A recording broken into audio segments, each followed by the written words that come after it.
मान नदी संघर्ष समितीच्या लढ्याला यशाची चाहूल. शेतकऱ्यांच्या एकजुटीमुळे पाणी नदी पात्रात.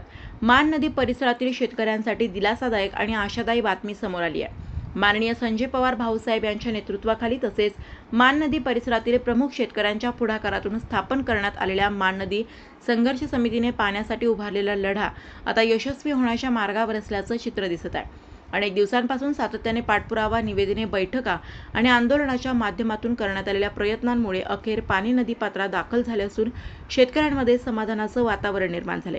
मान नदी परिसरातील शेतकरी काही दिवसांपासून उजनी धरणाच्या पाण्यावरील हक्कासाठी संघर्ष करत होते. मात्र काही मुजोर अधिकारी शेतकऱ्यांच्या मागण्यांकडे दुर्लक्ष करत असल्याचा आरोप संघर्ष समितीने केला होता. तसेच अधिकाऱ्यांच्या हलगर्जीपणामुळे आणि योग्य नियोजनाच्या अभावामुळे हक्काचे पाणी वेळेवर मिळत नसल्याने हजारो एकर शेतीला फटका बसत होता.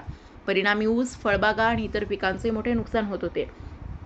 या पार्श्वभूमीवर मान नदी संघर्ष समितीने शेतकऱ्यांना एकत्र आणत व्यापक आंदोलन उभं केलं. आंदोलनाला परिसरातील शेतकऱ्यांचा मोठा प्रतिसाद मिळाला. प्रशासनावर वाढलेल्या दबावामुळे अखेर पाणी सोडण्याचा निर्णय झाला आणि आता ते पाणी घरनिकी नदीपात्रात पोहोचले आहे. सध्या नदीपात्रातील पाण्याची पातळी वाढत असून हे पाणी लवकरच सरकोलीपर्यंत पोहोचण्याची शक्यता व्यक्त केली जात आहे. त्यामुळे परिसरातील शेतकऱ्यांना मोठा दिलासा मिळणार आहे. कृषी क्षेत्रातील जाणकारांच्या मते वेळेत मिळालेल्या पाण्यामुळे ऊस पिकाच्या उत्पादनात प्रति एकर किमान 3 टनांची वाढ होऊ शकते. त्यामुळे शेतकऱ्यांच्या उत्पन्नात लक्षणीय वाढ होण्यास मदत होणार आहे. यंदा हवामान विभागाने सरासरीपेक्षा कमी पावसाचा अंदाज व्यक्त केलाय.